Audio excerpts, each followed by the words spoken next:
llama el tiempo del fin. Daniel capítulo 12, versículos 4 y 9. El apóstol Pablo los llama postreros días, o sea que tenemos una enseñanza muy clara en las Escrituras de que al final de los tiempos habrá un fin, un tiempo prolongado, como vamos a ver en este estudio, que lleva por nombre el tiempo del fin.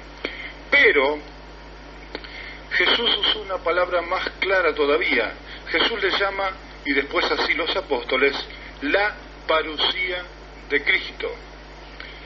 ¿Qué significa la palabra parusía? Porque Jesús usa esta palabra y los apóstoles también. ¿Qué significa la parusía de Cristo?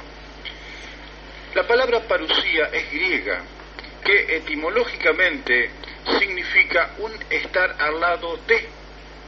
O sea que su traducción al castellano sería así: presencia.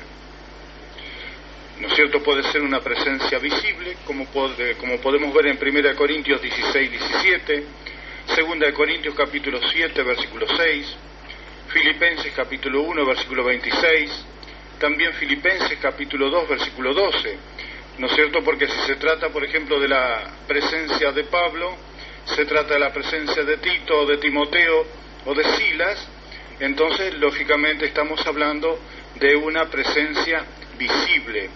Pero a veces no ocurre así. Por ejemplo, es muy natural que si estamos hablando de la presencia de Dios, ¿no es cierto?, ya no estamos hablando de una presencia visible. Y acá, por ejemplo, justamente esta palabra parusía está relacionado con la presencia invisible de Cristo, por ejemplo, porque en Mateo capítulo 24, versículo 3, los apóstoles le piden señales justamente de su presencia, es decir, señales de su parusía, lo que significa, ¿no es cierto?, es muy natural de que aquí, al pedirle señales, quiera decir de que la parusía aquí se refiere a una parusía invisible. Nosotros tenemos, ¿no es cierto?, en San Lucas capítulo 17, versículos 20 en adelante, un pasaje paralelo al capítulo 24 de Mateo. Y ahí, por ejemplo, le preguntan los fariseos, fíjese el capítulo 17 de Lucas, versículo 20, dice: preguntados por los fariseos cuándo había de venir el reino de Dios, le respondió él y dijo: el reino de Dios no vendrá con advertencia, es decir, no vendrá en una forma visible como reza otra traducción, por ejemplo, Dios llega al hombre, ni dirán, dice el versículo 21, helo aquí o helo allí, porque he aquí el reino de Dios está entre vosotros. Es importantísimo tener en cuenta que este pasaje de Lucas 17, del capítulo 17, versículos 20, hasta el versículo 37, es paralelo al capítulo 24 de Mateo, o capítulo 13 de Marcos, o 21 de Lucas, y se está refiriendo a su parusía. Y aquí nos habla, ¿no es cierto?, de una parusía totalmente invisible, o sea que se puede traducir, según el contexto, como es natural en muchas cosas, la palabra parusía refiriéndose a una presencia invisible. En Lucas, capítulo 17, versículo 26, cuando ya hablamos de la parusía, se comienza a ver que se refiere a un tiempo.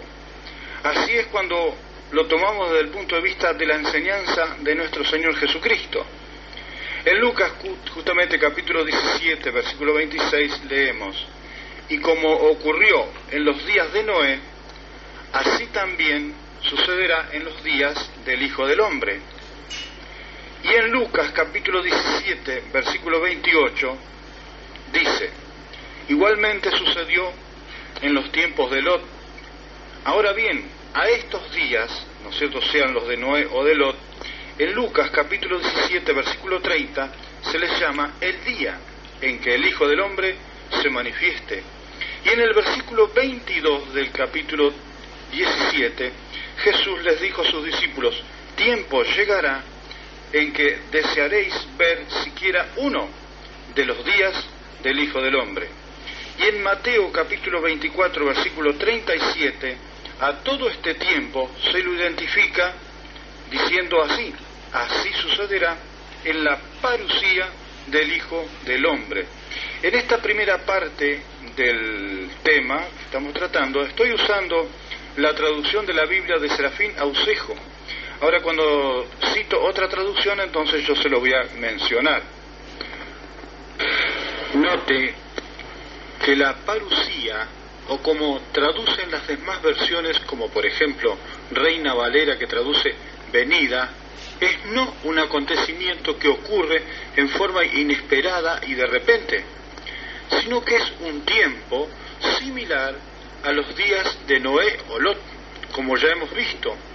Por eso es importante lo que hace Serafín Aucejo al no traducir la palabra griega parusía ni por presencia ni por lo que es totalmente equivocado, venida, la cual viene de una palabra griega eleusis, como podemos ver en Hechos capítulo 7, versículo 52, sino que la deja sin traducir, como la mayoría de los traductores hacen con la palabra bautismo. Parusía así se denomina a todo ese proceso de tiempo que tiene un tiempo determinado de comienzo y de su fin. En Malaquías capítulo 3, versículo 2, también se habla de su venida relacionándola con un tiempo.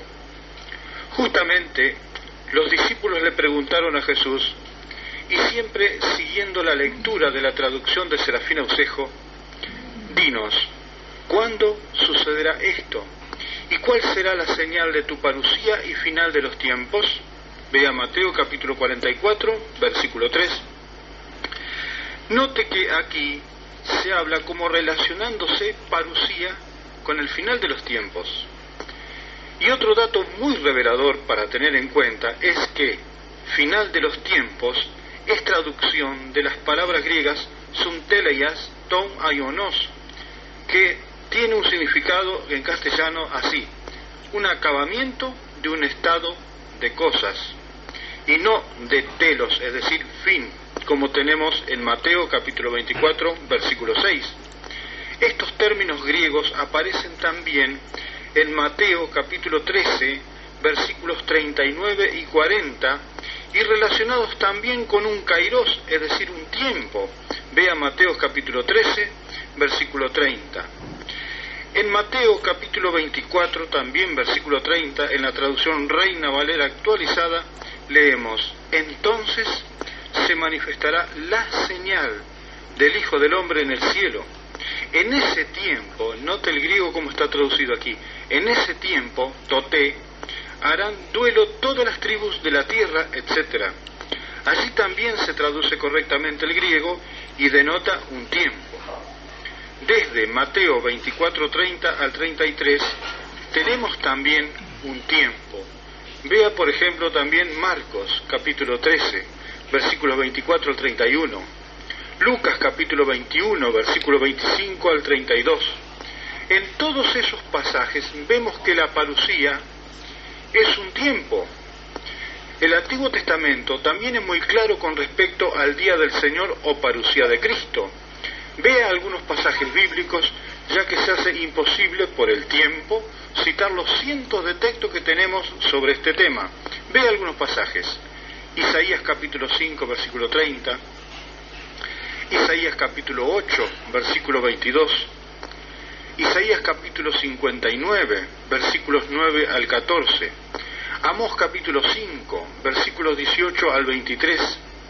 Amós capítulo 8, versículos 9 al 13. Zacarías capítulo 14, versículos 6 y 7. Sofonías capítulo 1, versículos 12 al 18. También Sofonías capítulo 3, versículo 8. Isaías capítulo 66, versículos 15 y 16. Vea también Isaías capítulo 2, versículos 12 al 21, Isaías capítulo 13, versículos 9 al 16, Isaías capítulo 34, versículos 1 al 4, Jeremías capítulo 46, versículo 10, Joel capítulo 1, versículo 15, hasta Joel capítulo 2, versículos 11 y 28. También Joel capítulo 3, versículos 9, 12 al 17. Estos pasajes, son muchos malos que hay, nos hablan del día del Señor como un periodo de tiempo. En Primera de Tesalonicenses, capítulo 5, versículos 2 hasta el 8, también el apóstol Pablo nos habla de este tiempo y como tiempo de tinieblas espirituales, donde los que están despiertos serán los que van a poder reconocer al Señor. Vea los versículos 4, 5 y 8, mientras que los que están en el sistema apóstata están como borrachos. Vea Primera Tesalonicenses, capítulo 5, versículo 7, y compárelo con Isaías, capítulo 29, versículos 9 al 13, y sin entender nada. Es decir, este tipo de personas, los que estarán de noche, estarán en un estado de apostasía, como veremos más adelante, ¿no es cierto? Estarán como borrachos en el espíritu, como se habla hoy día.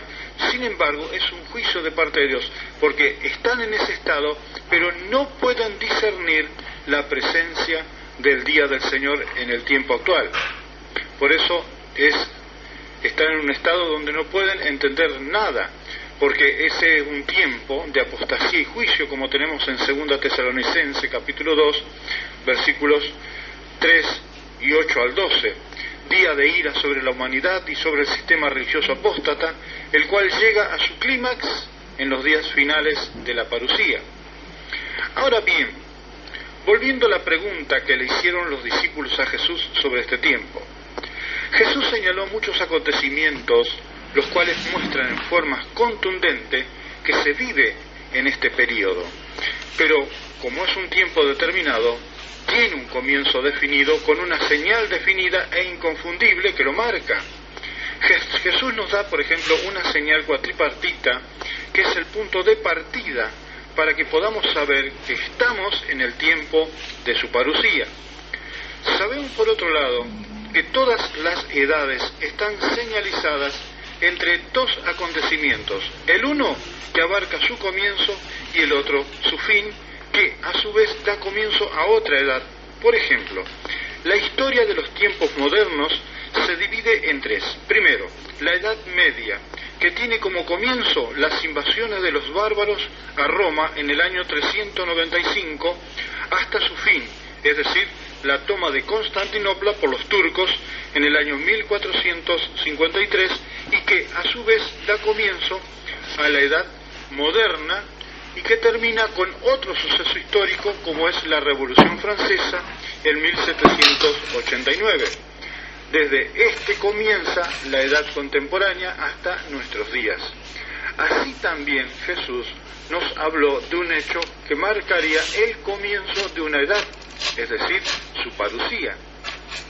Esta señal cuatripartita la tenemos en Mateo capítulo 24, versículo 7, y que se relaciona con el comienzo también del cabalgar de los caballos de Apocalipsis capítulo 6. Allí se nos habla de, primero, guerras, segundo, hambres, tercero, pestes y cuarto, terremotos. Identificando en la historia esta señal, sabremos también cuándo comienza la parusía de Cristo, es decir, su venida para manifestarse en su iglesia y dar comienzo literal al reino de Dios sobre la tierra, como nos dice Lucas capítulo 21, versículo 31. La historia registra un solo acontecimiento que marca este punto de partida. El comentarista bíblico y estudioso de la profecía y autor del libro El tiempo del fin, Tim LaHaye, que se puede adquirir en cualquier librería o templo evangélico, identificó en ese libro al año 1914 como el año que marca el comienzo de los dolores de parto. Nosotros estamos perfectamente de acuerdo con el autor de este libro en este punto.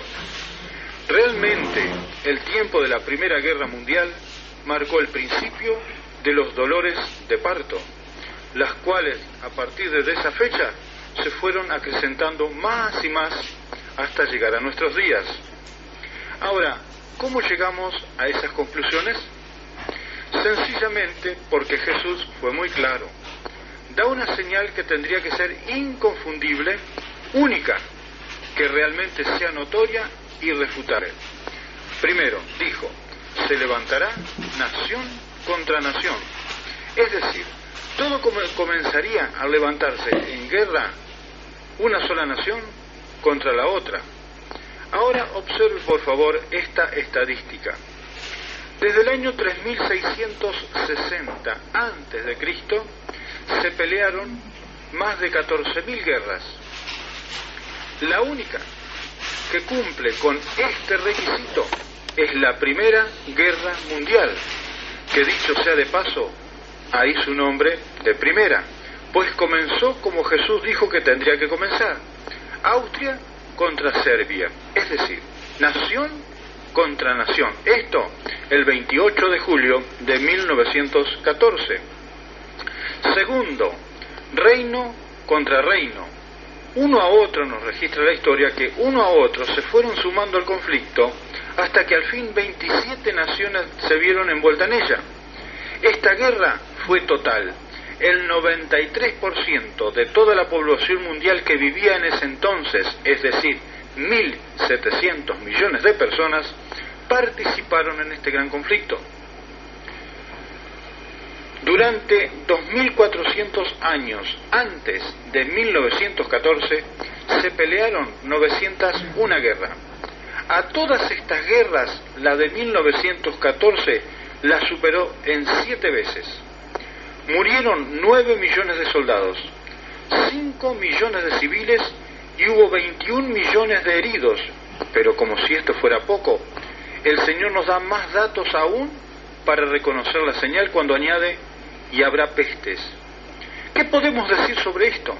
En la misma época de la guerra, 1917 a 1919, se presentó una epidemia, una gripe llamada influenza española, que afectó a más de 500 millones de personas en África, Europa, Asia y América, y mató a más del doble de lo que mató la guerra, que según cifra mató a 28 millones de personas. ¿Usted se está dando cuenta de la magnitud de las cifras que estamos manejando? Pero quizás pueda que alguien todavía tenga dudas. Entonces Jesús da otra señal. Dice: habrá hambre. Los informes de esa época nos dicen que en China y Rusia y Europa el hambre mató a más de 27 millones de seres humanos. ¿Qué le parece?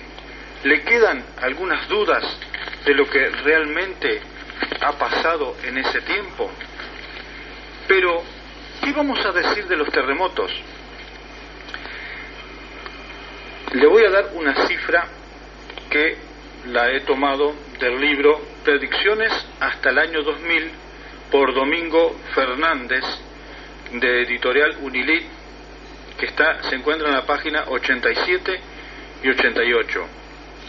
Ahí Domingo Fernández hace una estadística que abarca desde el siglo I hasta los primeros 60 años del siglo XX. ¿Qué nos dice esta estadística? Es muy larga, pero la estadística nos dice así: desde el siglo I hasta el siglo pasado hubo 3.313 terremotos. Estamos hablando de terremotos de más o menos 4 a 7 de escala de Richter. Le digo esto, ¿no es cierto?, porque nos está refiriendo a terremotos a los cuales se necesita, ¿no es cierto?, equipos especiales para poder descubrirlos, ¿no es cierto?, sentirlos, porque en épocas anteriores, claro está, no teníamos los aparatos, tanta tecnología como tenemos ahora. Estamos hablando de terremotos registrados en una misma zona durante casi más de 1900 años.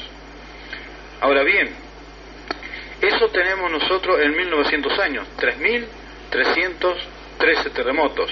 Ahora, fíjese, de 1914 a 1983, hasta la fecha que nos da esta estadística, tenemos en solo 69 años 5.000 terremotos de las mismas consideraciones, de las mismas dimensiones. Quiere decir que en solo 69 años en este mismo planeta Tierra se dio el doble de terremotos de lo sucedido en 2000 años. ¿A usted qué le parece? ¿Esto realmente es una señal o no? ¿Usted qué opina? ¿Es una señal esto o no es una señal? En realidad, no se puede negar, bajo ninguna circunstancia, que el año 1914 fue un año marcado para marcar. ¿Para marcar qué? Para marcar, como dijo Jesús, el principio de los dolores de parto, como advirtió nuestro Señor. Ahora bien, dijimos que estas señales marcan el principio de los dolores de parto. Esto significa entonces que todas estas calamidades que marcan la señal tendrían que ir aumentando cada vez más. Realmente, desde 1914 en adelante, además de lo escrito por los conocedores de la política internacional, comentaristas e historiadores, etc., todas estas cosas se fueron acrecentando. Desde la Primera Guerra Mundial en 1914, donde perdieron la vida más de 12 millones de personas, y cuando se suponía que las naciones habían aprendido una lección, sucede a los pocos años la Segunda Guerra Mundial. El ser humano nunca aprende. Ahora fíjese que en esta Segunda Guerra Mundial el número de muertos se quintuplica. Mueren 16 millones de soldados y más de 39 millones de civiles, haciendo un total de 55 millones de muertos. Estos son los que están registrados. El número de naciones fue de 50, en contraposición a la Primera Guerra, que fue de 27 naciones. Pero como si esto fuera poco, entre el año 1945 y 1982 se siguieron peleando guerras, haciendo un total hasta esa fecha de 270 guerras y más de 100 millones de muertos. Estos sin contar los años que siguieron hasta la fecha en que también hubo grandes conflictos. Pero esto con respecto a las guerras. ¿Qué diremos de las pestes? Según los informes de las Naciones Unidas, desde 1914 en adelante tenemos por año cáncer, 37 millones de muertos, llagas, 10 millones, malaria, 150 millones, oncocerciasis o ceguera de los ríos, 40 millones, bilharciosis, 200 millones, diarrea, de 15 a 18 millones, es decir, 10 niños mueren por minutos en el mundo. A estos datos nos faltan SIDA y otras enfermedades más que son aún más alarmantes que las mencionadas hasta aquí. Y que del hambre. Según informes de las Naciones Unidas, desde 1914, 450 millones de personas llegan hasta la inanición, 1.000 millones sin alimentos, otros 1.000 millones tampoco tienen agua potable, 50 millones de personas mueren de hambre cada año. En este momento, en este preciso momento, más de 6.000 personas mueren por día de hambre. ¿Se entiende? Más de 6.000 millones de personas mueren por día de hambre. Ahora, todas estas cosas ocurren en el año 1914 en adelante. Hambre hubo siempre, guerra hubo siempre, guerra hubo siempre. Pero ¿cómo puede ser que justamente en un tiempo determinado todas estas cosas no solamente que se han duplicado, se han cuatriplicado y quintuplicado? ¿Me entiende? Entonces quiere decir de que aquí está ocurriendo algo, ¿me entiende? Está ocurriendo algo. Porque fíjese una cosa que no solo pasa con este tipo de cosas. Fíjese con la parte demográfica. Desde Adán, fíjese con la parte demográfica, el crecimiento demográfico. Desde Adán hasta 1830 solamente se llegó a 1.000 millones de personas en el mundo. Del año 1830 a 1927, solo 97 años después, se llegó a 2.000 millones, es decir, se duplicó. Fíjese, tenemos la creación de nuestros primeros padres en el año 5.830, ¿no es cierto?, desde Adán hasta 1830. Desde Adán hasta 1830 tenemos solamente 1.000 millones de personas en el mundo. Ahora, 97 años después, ¿me entiende? es decir, de 1830 a 1927, tenemos 2.000 millones. Quiere decir que en solo 100 años se duplicó la cifra, ¿no es cierto?, que demoró 5.800 años para crecer. Ahora fíjese, desde 1927 a 1960, en solo 33 años, se triplicó esa cifra. A esa altura, en 1960, teníamos 3.000 millones. Ahora fíjese cómo se va acercando. Desde 1960 a 1974, en solo 14 años, ¿no es cierto?, se duplicó la cifra del año 1960. ¿Por qué? Porque a partir de 1974 tenemos 4.000 millones de habitantes en el mundo. Ahora, desde 1974 a 1987, en solo 13 años, llegamos a 1.000 millones más, es decir, 5.000 millones de personas. Ahora, fíjese usted una cosa, lo que demoró para llegar hasta 1830 el crecimiento demográfico, en más de 100 años se quintuplicó, todo al entrar en esta generación. Realmente son datos tremendos. No vamos a hablar de los asesinatos, de las violaciones, de la corrupción, de los accidentes, asaltos.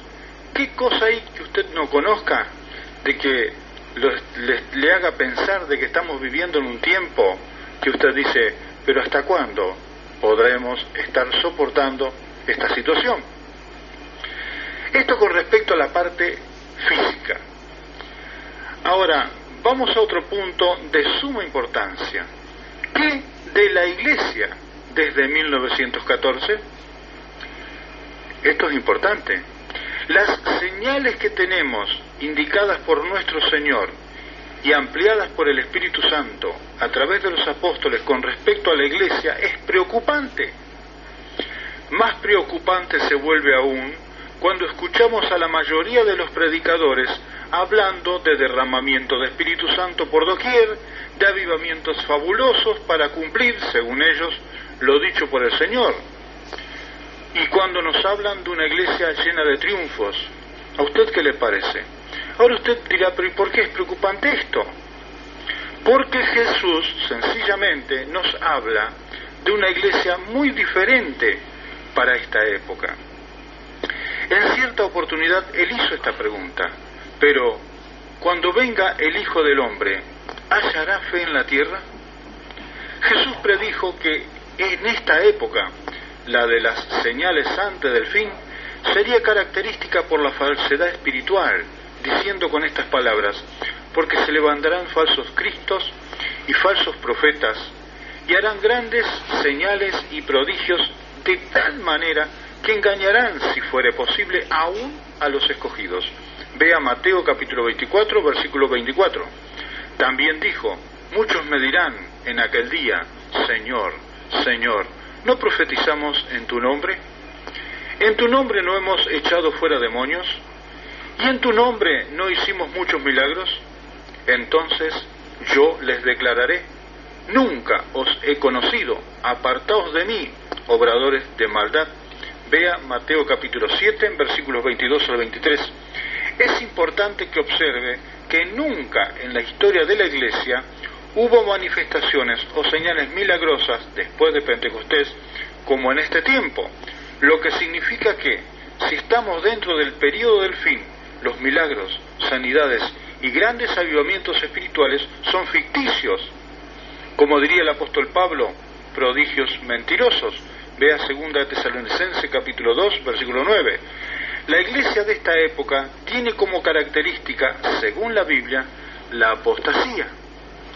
El apóstol Pablo dijo que la venida de Cristo no estaría precedida por grandes avivamientos, sino por abandono de la fe verdadera, de la sana doctrina, con estas palabras: nadie os engañe en ninguna manera, porque no vendrá sin que antes venga la apostasía y se manifieste el hombre del pecado, el hijo de perdición.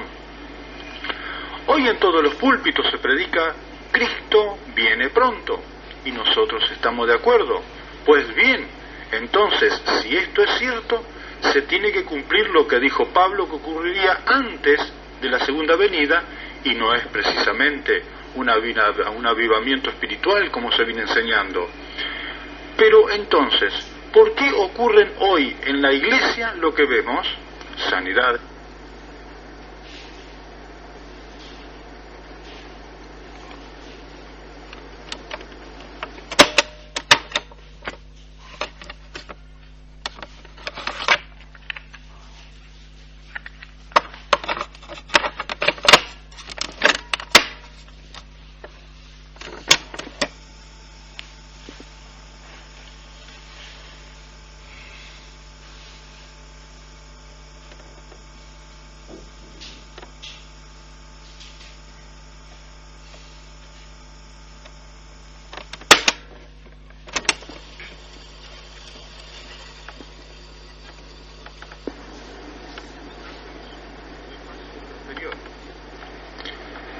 El apóstol Pablo dijo que la venida de Cristo no estaría precedida por grandes avivamientos, sino por abandono de la fe verdadera, de la sana doctrina, y lo dijo con estas palabras: nadie os engañe en ninguna manera, porque no vendrá sino antes la apostasía, y se va a manifestar el hombre de pecado, el hijo de perdición.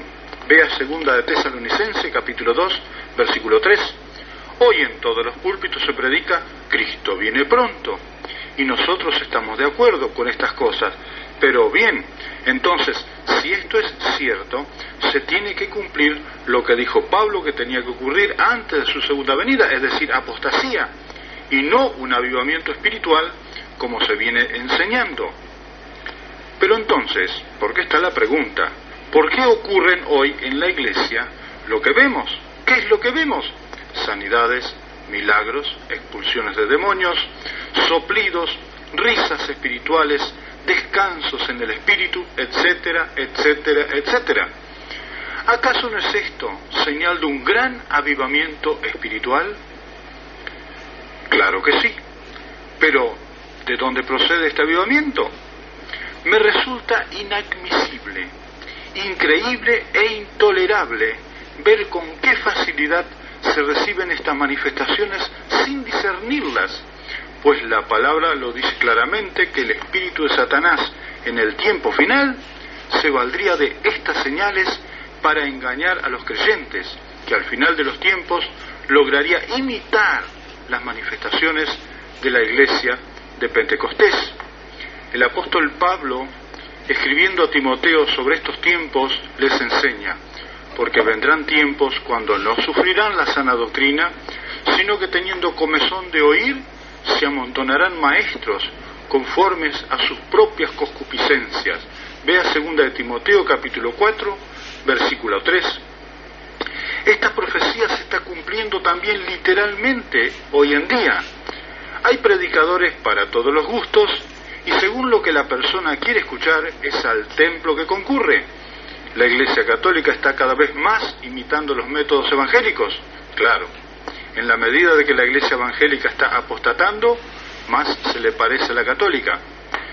Y si somos bíblicos, podemos discernir y saber por lo que dicen las profecías y el Apocalipsis, que sirven al mismo Dios, y no es precisamente nuestro Señor Jesucristo. Jesucristo nuestro Señor se refirió a la Iglesia de esta época con estas palabras: yo conozco tus obras, que ni eres frío ni caliente. Ojalá fueses frío o caliente, pero por cuanto eres tibio y no frío ni caliente, te vomitaré de mi boca.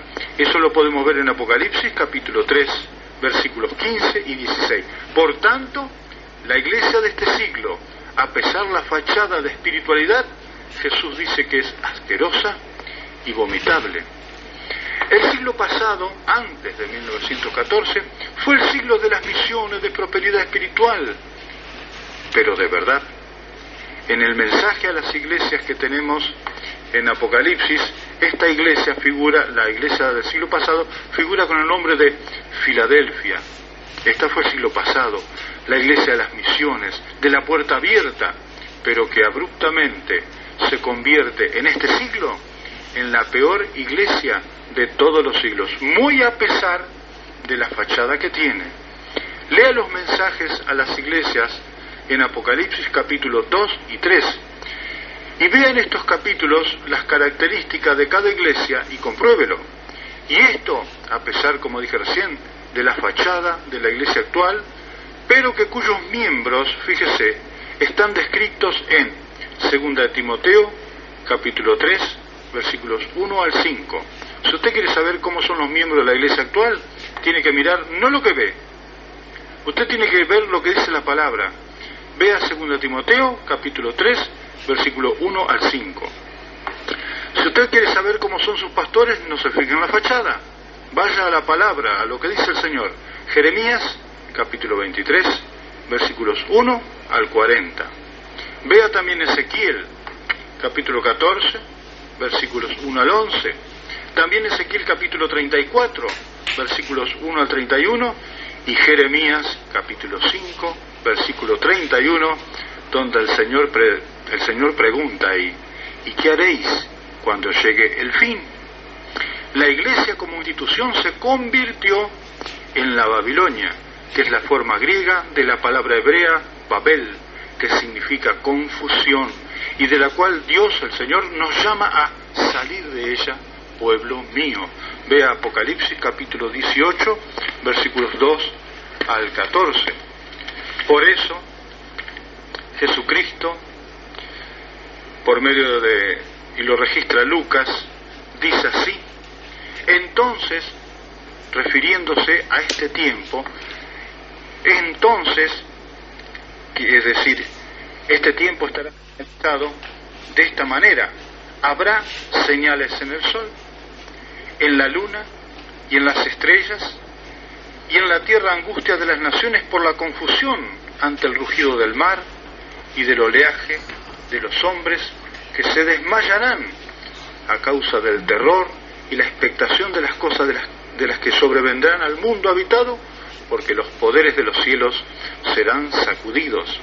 O sea que todo este tiempo que estamos tratando tiene que ver con este oscurecimiento, con estas señales en el sol, en la luna, en las estrellas, y en la tierra angustia, dice acá.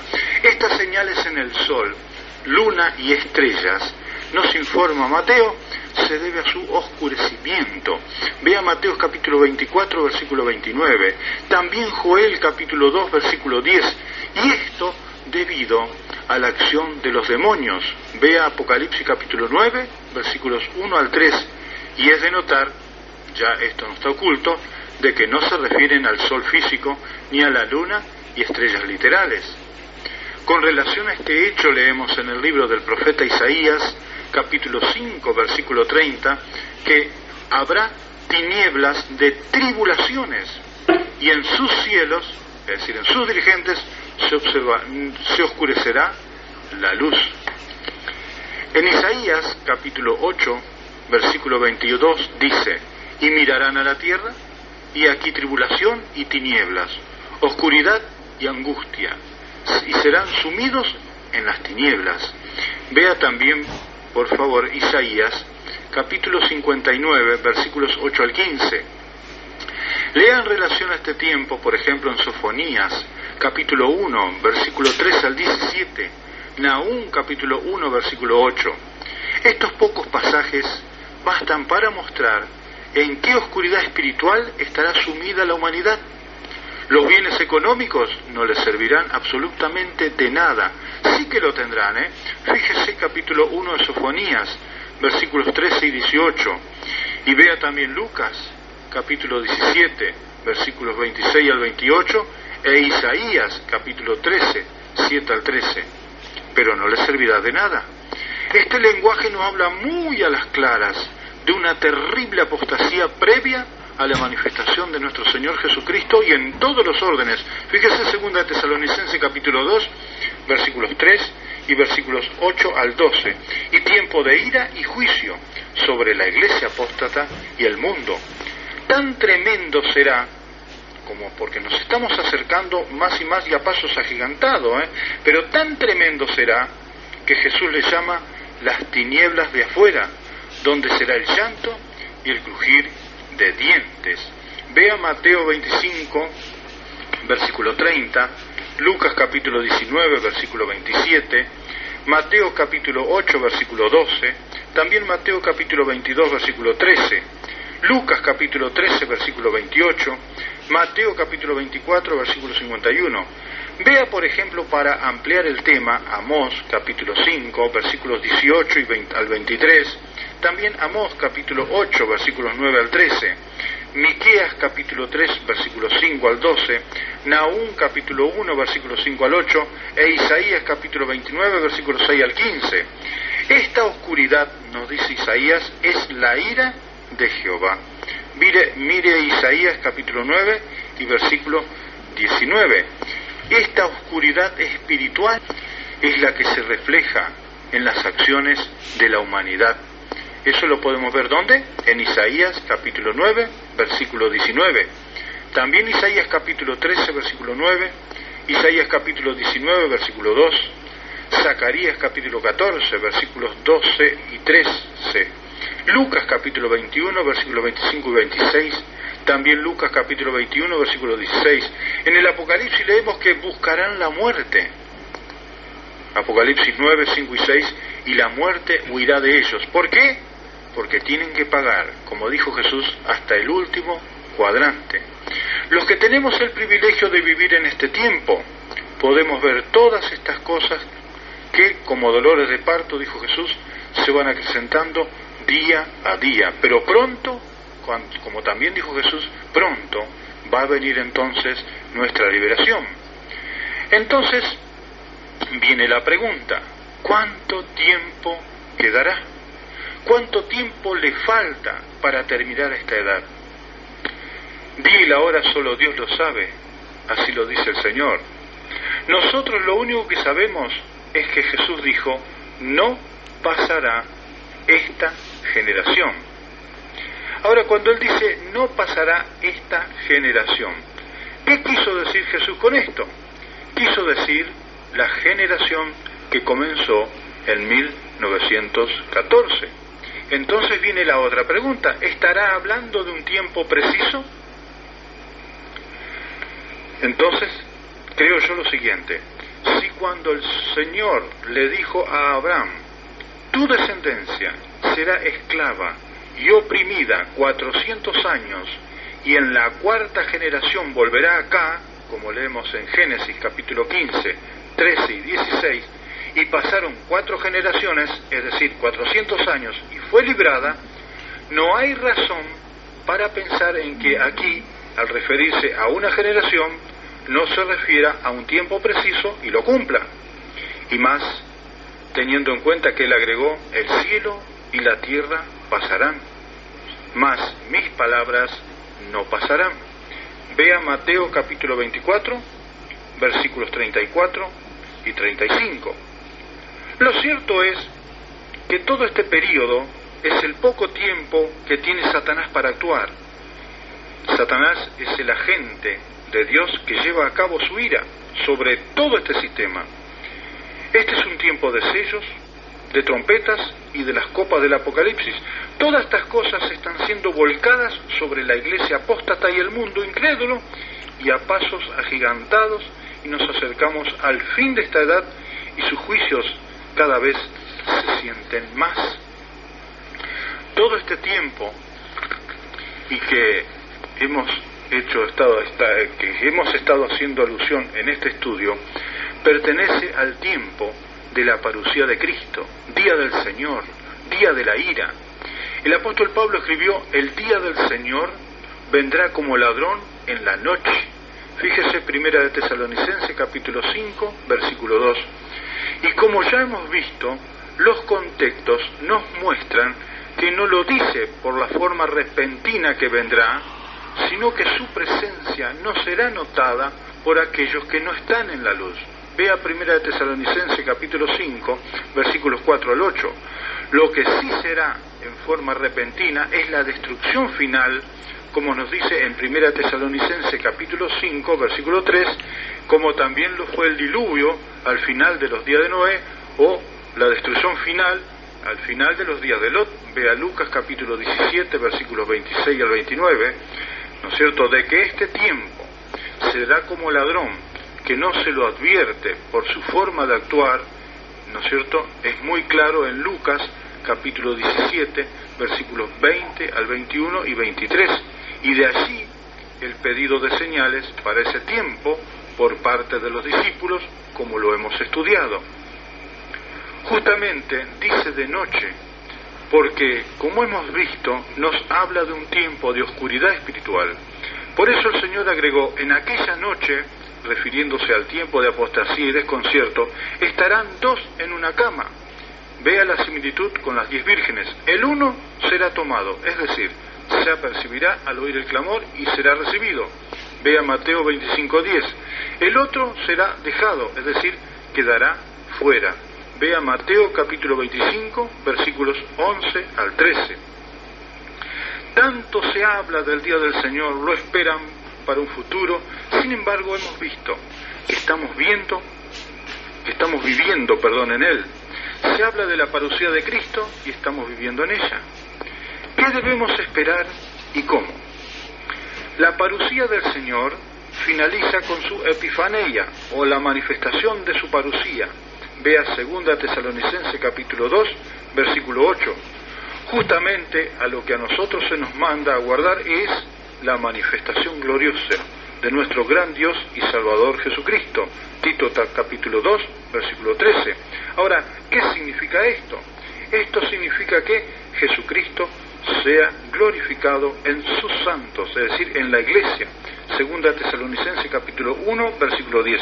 Cuando nosotros lo vamos a ver a Él como Él es, no como Él fue. Vea 1 Juan capítulo 3, versículo 2 y 2 Corintios capítulo 5, versículo 16.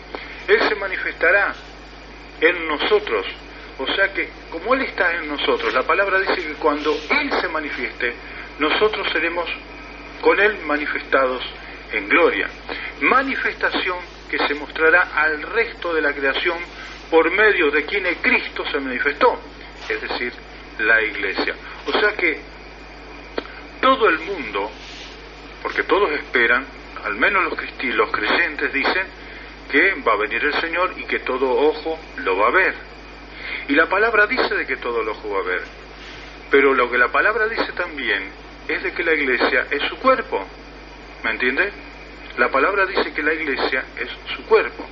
Entonces, ¿qué ocurre? Según lo que dice la palabra, Cristo se va a manifestar en la iglesia y así de esta manera todo el mundo o el resto de la creación lo va a ver.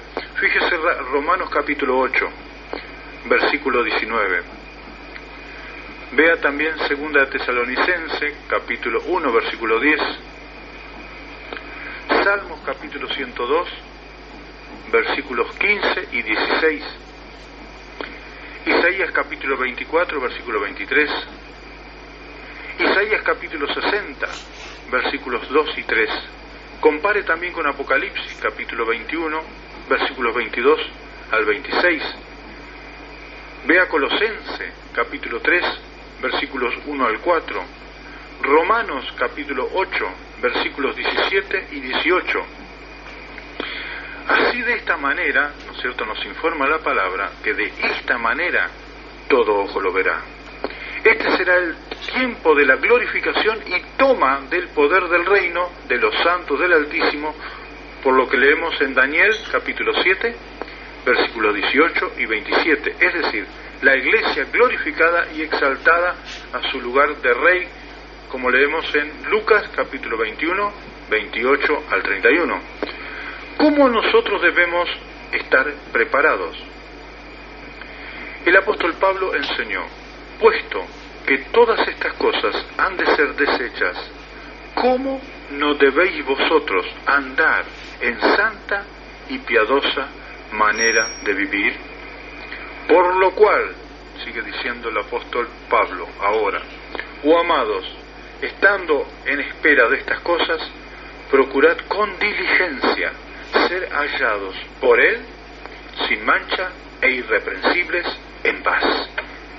Esto lo podemos leer en 2 de Pedro, capítulo 3, versículos 11 y 14. El apóstol Pablo agregará la santidad, sin la cual nadie verá al Señor. Ve a Hebreos capítulo 12, versículo 14. Y el apóstol Juan dice, y todo aquel que tiene esta esperanza en Él, se purifica a sí mismo, así como Él es puro. En 2 de Corintios, capítulo 7, versículo 1, dice, así que, amados, puesto que tenemos tales promesas, limpiémonos de toda contaminación de carne y de espíritu, perfeccionando la santidad en el temor de Dios. Ahora fíjese cómo. Y justamente en 2 de Corintios, capítulo 6, que hace relación justamente el apóstol Pablo a la perfección de la santidad, nos dice a partir del versículo 14, no os unáis en yugos desigual con los incrédulos, porque ¿qué compañerismo tiene la justicia con la injusticia? ¿Y qué comunión la luz con las tinieblas? ¿Y qué concordia Cristo con Belial? ¿O qué parte el creyente con el incrédulo? ¿Y qué acuerdo hay entre el templo de Dios y los ídolos? Porque vosotros sois templo del Dios viviente. Como Dios dijo, habitaré y andaré entre ellos, y seré su Dios, y ellos serán mi pueblo. Por lo cual, salid de en medio de ellos y apartaos, dice el Señor, y no toquéis lo inmundo, y yo os recibiré, y seré para vosotros por Padre, y vosotros me seréis hijos e hijas, dice el Señor Dios Todopoderoso. Esto lo podemos ver en 2 de Corintios, capítulo 6, versículos 15, 14 hasta el 18. Hemos visto en un principio, cuando estábamos hablando del estado de la iglesia a partir del año 14, de que estaba en una total apostasía y lejos de estar manifestando la religión apostólica, las señales mostradas y la falta de vida espiritual de la iglesia, al punto de que Jesús le llame tibia y vomitiva, estábamos viendo, ¿no es cierto?, que en ese estado un hijo de Dios no puede quedarse ahí adentro. Por eso en el Apocalipsis, capítulo 18, justamente relacionándose con lo que dice 2 de Corintios capítulo 7, versículo 1, y 2 Corintios capítulo 6, versículo 14, hasta el versículo final, ¿no es cierto?, que hemos estado citando ya, dice en el capítulo 18 Apocalipsis, versículos 2 y 4, y clamó con voz potente diciendo, ha caído la gran Babilonia, y se ha hecho habitación de demonios, y guarida de todo espíritu inmundo, y albergue de toda ave inmunda y aborrecible. Justamente por esto, entonces, en el versículo 4 dice, y oí otra voz del cielo que decía, salid de ella, pueblo mío, para que no seáis participantes de sus pecados, ni recibáis parte de sus plagas. Entonces, ¿cuál es el primer punto? Salir de Babilonia. Salir de Babilonia es igual que decir salir de la Odisea. Fíjese, por ejemplo, el mensaje que Jesús le da a la iglesia final en el capítulo 3 de Apocalipsis, versículos 14 en adelante. Dice, escribe el ángel de la iglesia en la Odisea. He aquí el amén, el testigo fiel y verdadero. El principio de la creación de Dios dice esto, yo conozco tus obras, que ni eres frío ni caliente. Ojalá fueses frío o caliente, pero por cuanto eres tibio y no frío ni caliente, te vomitaré de mi boca, porque tú dices, yo soy rico y me he enriquecido y de ninguna cosa tengo necesidad, y no sabes que tú eres un desventurado, miserable, pobre, ciego y desnudo. Por tanto, yo te aconsejo que de mí compres oro refinado en fuego, para que seas rico, y vestiduras blancas para vestirte, y que no se descubra la vergüenza de tu desnudez. Y unge tus ojos con colirio para que veas. yo reprendo y castigo a todos los que amo. Sé pues celoso y arrepiéntete. He aquí yo estoy a la puerta y llamo. Si alguno oye mi voz y abre la puerta, entraré a él y cenaré con él y él conmigo. Ahora el Señor no le dice que usted se tiene que quedar ahí, porque generalmente, ¿no es cierto?, cuando se nos está exhortando a esta condición decimos, no, pero yo no estoy en esta condición. ¿Usted está pensando que está en esta condición? El Señor dice que la iglesia está en esa condición. Y usted, como está dentro de esa iglesia, que está en esa condición que Jesús dice que está así, usted no tiene que decir, no, mi iglesia no es así, no, yo no soy así. Sí, usted es así, su iglesia también. Porque lo dice Jesús. Entonces usted lo único que tiene que hacer es hacer caso a Jesús. Salir del sistema, salir de ese sistema religioso que no tiene a Cristo, solamente lo usan como nombre. Cuando dijo Jesús a los fariseos o a aquellos que habían creído pero que no obedecían su palabra, que les dijo, ¿por qué me llamáis Señor, Señor? y no hacéis lo que yo digo.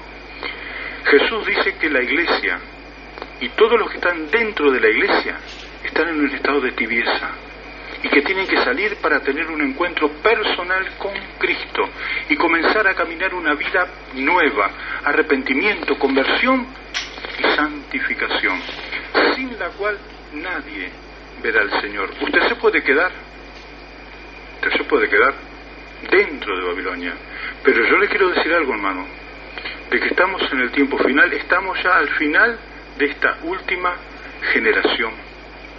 Ya la abominación desoladora está a punto de sentarse en el lugar donde no debe sentarse, es decir, ya está a punto el papado de ser jefe de toda la cristiandad. ¿Sabe quién es el Papa? La bestia de Apocalipsis 13, el cuerno pequeño de Daniel, y ese es el que va a hacerse cargo de toda la iglesia. ¿Y sabe quién lo manda? Satanás. Usted tiene que salir de ahí, porque usted no me puede decir a mí, no, pero yo voy a quedarme adentro porque yo no sigo a los hombres. No, usted no sigue a los hombres, pero si sigue a Cristo, tiene que salir, porque Cristo le dice que salga. Por eso el apóstol Pablo acá en el Hebreos capítulo 13, versículo 13, dice, salgamos pues a Él, es decir, a Cristo, fuera del campamento, es decir, fuera del sistema, llevando su vituperio, porque no tenemos aquí ciudad permanente, sino que buscamos la porvenir. ¿Usted está esperando el reino? Pues usted tiene que salir fuera del campamento donde está Cristo para llevar su vituperio. ¿Me entiende? Usted no puede quedarse ahí. Ya hemos visto, ¿no es cierto?, aunque el estudio es corto, pero ha visto usted que estamos viviendo en la generación final. Si esta generación, imagínese usted, empezó en 1914, ¿en qué horario estamos ya? Fíjese el estado de la iglesia. Pero sea sincera, fíjese su estado espiritual.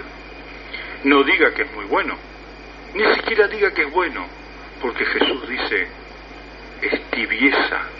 Usted no es una persona ni fría ni caliente. Jesús dice que es tibia. Y la única forma de salir de esa condición es abrazarse a nuestro Señor Jesucristo, pero no dentro del campamento, sino como dice acá el apóstol Pablo, salgamos pues a Él, fuera del campamento, fuera del sistema. Usted tiene que salir de ese sistema que está en apostasía y llevando adelante las señales bíblicas de Satanás. Es decir, su iglesia está mostrando al mundo, no que es de Cristo, ni que predica a Cristo, sino que está mostrando al mundo y está señalizando a la verdadera iglesia que está en la apostasía. Usted está llevando adelante la apostasía quedándose en ese lugar. La palabra dice, salid de ella, pueblo mío, porque yo ya no estoy más ahí. ¿No ve que yo golpeo? ¿No ve que no me abren? ¿No ve que no me dejan entrar? ¿No ve que viven hablando de Espíritu Santo y no tienen frutos? Tienes que salir. Estamos en el tiempo final. Él está recogiendo su pueblo. Nosotros leemos, por ejemplo, fíjese lo que dice en Mateo capítulo 24. En Mateo capítulo 24, versículo 31, dice que cuando se vea esta señal que va a estar pasando, dice que enviará a sus ángeles con voz de trompeta, ¿a qué? A juntar a sus escogidos. ¿Ve? Léalo en el versículo 31. y enviará sus ángeles con gran voz de trompeta y juntarán a sus escogidos de los cuatro vientos desde un extremo del cielo hasta el otro. ¿Y usted qué está pensando? ¿Que van a venir ángeles a tocar su puerta? Este mensaje es una trompeta que está llegando a su vida. Y usted tiene que hacer una decisión hoy.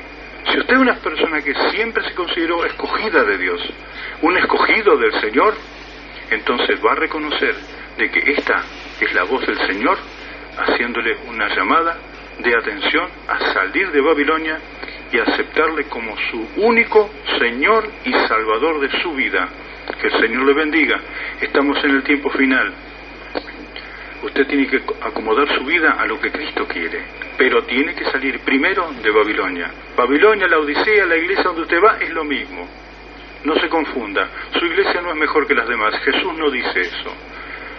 Jesús dice que la iglesia está en apostasía, en estado de tibieza, y está generalizando. No está diciendo que una está bien o otra está mal. Está generalizando. Usted tiene que salir. Y usted dirá, pero ¿y qué hago? Yo le voy a dejar nuestra dirección. Catamarca, 1743, Departamento C, Capital Federal. Teléfono, no. El teléfono no se lo doy. ¿Sabe por qué no le doy el teléfono? Porque usted va a hacerla cómoda. Nos va a hablar por teléfono. ¿Qué tal? ¿Cómo le va, hermanos? Yo he escuchado el cassette, me gustó. No. Queremos que nos visite y que personalmente podamos hablar y conversar con respecto a qué hacer de aquí en más. De mi parte, quien les habla, el misionero Oscar Felipe Raya Schneider, les saluda y que el Señor les bendiga ricamente, y será hasta que nos volvamos a ver, nos volveremos a ver. ¿Va a hacer usted esa decisión? Hágala, se lo pido en el nombre de nuestro Señor Jesucristo. Amén.